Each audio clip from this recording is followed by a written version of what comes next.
Hey y'all, welcome back to When the Silence Hits. I'm your host, Tamika. If you listened to my first episode, you already know that I didn't hold back. I told my story exactly how it happened: messy, painful, real.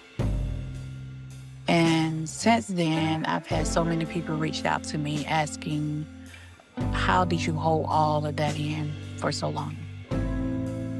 Well, the truth is, I didn't. I carried it quietly in my body, in my smile, in my silence. Because, grief, it doesn't always scream. Sometimes it just sits there quietly, reshaping you from the inside out. And that's what I want to talk about today: how grief changes your identity, and what to do when you wake up one day and don't even recognize yourself anymore. I can still remember the morning after uh, buried my mom. Um, the world still looked the same, but I didn't. People were still driving to work. The news was still on. The kids still had to eat. But inside of me, everything was off. I felt like I was watching things happen or watching life happen from the outside. And that's what grief does. It puts a wall between you and the world. You can see it, but you can't touch it. I felt distant, like I was standing in a room full of people, crowded, but no one could see me. I was physically there, but I was emotionally gone. The joy that I used to have, it just disappeared. Things that used to make me laugh, I didn't laugh anymore. The things I used to care about didn't matter anymore. I didn't want to get up. I didn't want to talk. I didn't want to feel anything. And I remember thinking, if this is what life is going to feel like now, what's the point? There's a kind of hopelessness that grief brings that's hard to explain. You start to question everything: your purpose, your faith, and even your will to live. There were days I sit in silence, just staring at the wall, not crying, not praying, just existing. And then there were other days when the tears wouldn't stop. I cried in the car, in the shower, at work, and sometimes I didn't even know why. It was like my body had to release the pain that I was too afraid to say out loud. I was angry at God, angry at life, angry at myself. I was angry at myself because I'm a nurse. And every day I save people. Every day I go to work and give my all to save everybody. But I couldn't save the one person that I wish I could have.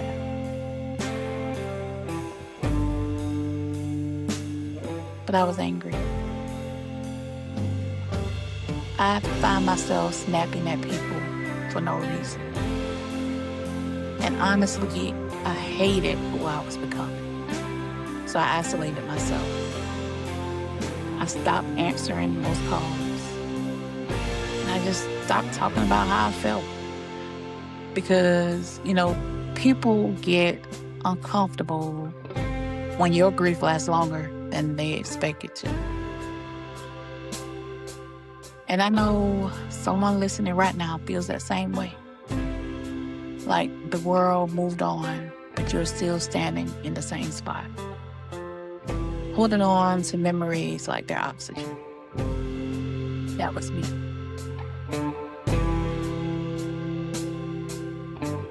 But you know who saved me? My children. Yep, my children. They didn't even know it, but they kept me alive when I didn't even want to be. Every time I looked at them, I knew I had to keep going, even if it was just going through the motions. They were my reasons to get out of bed, to cook, to smile, to try. I didn't have the luxury to fall apart completely, so I just fell apart quietly. And even though they didn't understand everything I was feeling, because they won't unless you actually go through what I went through, they moved me through it. They'd come in my room, not saying anything, just sit beside me and just be there. And that presence alone, that love, was my anchor. Grief tried to take everything from me, but it couldn't take that anchor away from me. But then, at some point, the crying slowed down. But not because I was bitter, but because I just went numb. I told myself, if I can lose my parents and survive that, I can survive anything. And that sounds like being strong, right? But it wasn't strength. It was my defense. I started to build walls, not to keep people out, but to keep my heart from feeling again. I convinced myself that I didn't care about losing anyone else, because caring meant feeling another heartbreak. A heartbreak that I didn't think that I could survive. But grief, it numbs you in dangerous ways. You start confusing peace with avoidance, and you start calling detachment healing. But the numbness, it's not healing, it's you're in survival mode. I didn't realize it at the time, but I was still frozen in time. I was frozen in that moment that my life changed forever. And I was just functioning. Still going to work, talking, laughing. But part of me was still stuck in 2018. Still standing beside their caskets. Still turning the wheel to close the casket. Still trying to make sense of something that never would. Grief stripped away everything that I thought I knew about myself. I wasn't just a daughter without parents, an adult orphan. I was a woman trying to figure out who she was now that her foundation was gone. Before grief, I was confident. I knew my role. I knew what stability felt like. But after grief, I questioned everything. I questioned if I was capable of being happy. I questioned if I could still trust God.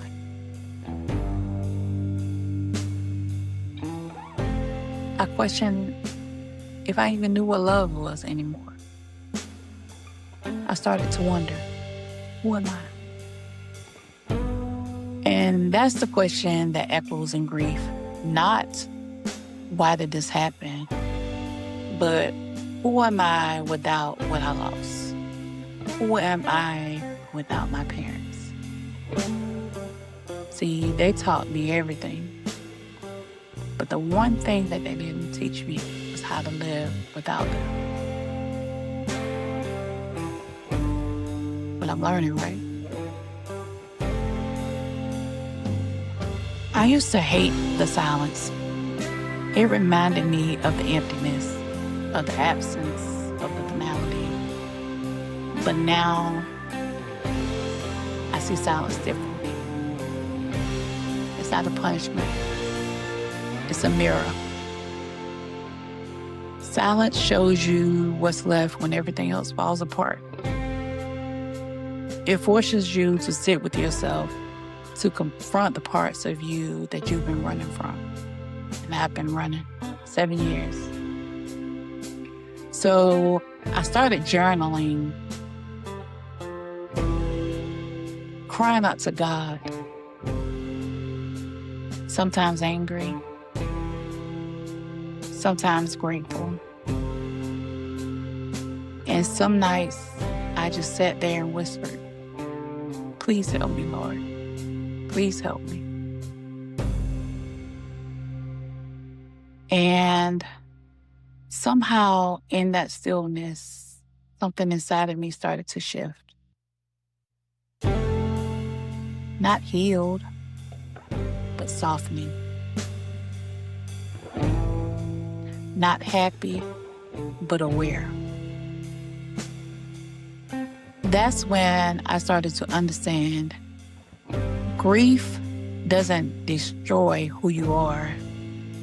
It reveals who you're becoming. The woman I am today is not the same woman I was before loss, and I will never be. And that's okay. I've learned that strength isn't pretending you're fine. It's having the courage to admit that you're not and still showing up anyway.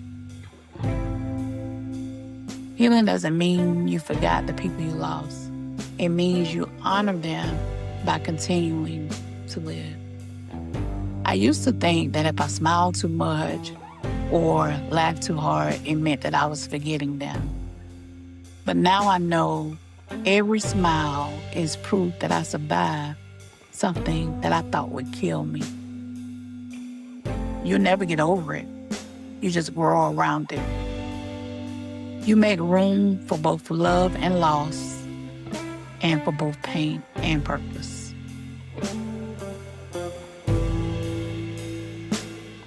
You know, I wasn't the only one grieving. My brothers were too. We lost the same parents, but the way we processed it was completely different. One of my brothers got quiet, like emotionally gone quiet. The other brother, he stayed busy, always doing, never sitting still long enough to feel. And me, y'all know me. I tried to be the strong one. I had to be the strong one. The one that held everybody together. But here's what I've learned. We were all trying to survive the same storm, just in different ways. That's why in the next episode, I'm bringing my brothers on with me. We're going to talk about what that silence looked like for each of us. How grief showed up differently in our lives, and how losing the same people can lead down 3 completely different paths. Because healing isn't one size fits all. And sometimes families carry the same pain, but speaks a different language. If you're listening right now, and feel like you don't recognize yourself anymore. Please know that you're not broken. You're becoming. Grief stripped away who you were so you can meet the version of yourself that was meant to survive this. It's okay if you don't have it all figured out. It's okay if some days you're numb and others you're emotional. You're still healing. You are not your pain. You are what's being built from it. So tonight, if the silence hits you, just breathe. Let it remind you that you're still here, and that's something worth honoring. Thank you for spending this time with me. If this episode spoke to you, share it with someone who needs to know that they're not alone. You can listen to When the Silence Hits on Spotify, Apple Podcasts, and YouTube. Follow, subscribe, and leave a comment. I read every single one. And remember, no matter how heavy the silence feels, keep breathing.